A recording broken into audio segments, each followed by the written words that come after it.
Today, 3D GBRE is on the road and we're coming to see our customer Escudero.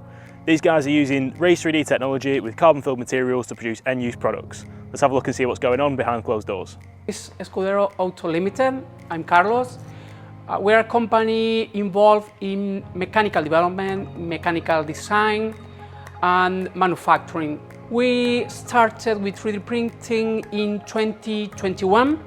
Quality of parts you can get with the 3D printing is just amazing. It's not the quality, it's also the structural applications, it's parts that don't need any finishing, any post-processing.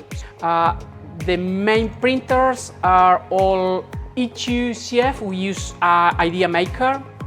It's a really powerful software about the slicing, but probably one of the best features is the connectivity, because you can control completely the printers online. You can print, you can check the progress, you can even stop the printing, you can also change parameters like temperature, etc. Well, probably that's for us the best feature of the software. About the applications for the 3D printer, we have again two main focuses. One is the end user parts for mechanical products, I mean massive products, and the other field is the automotive parts like brackets, supports, gaskets, and for the consumer products, mainly functional products like hinge, like the complete product, for example.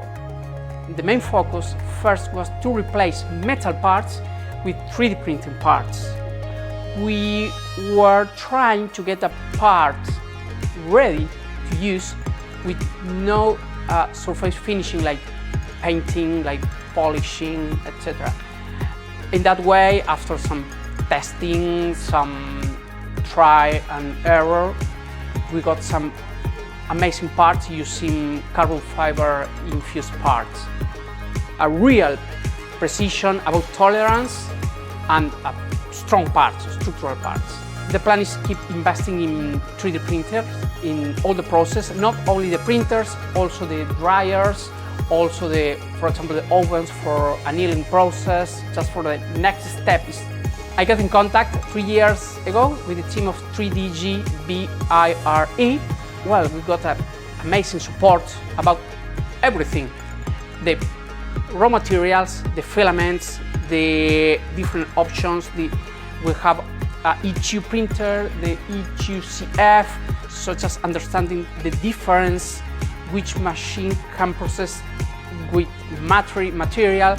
So, well, in that way, the support was just amazing, straightforward. That way, we got the first printer, the E2, then we got two more E2CF.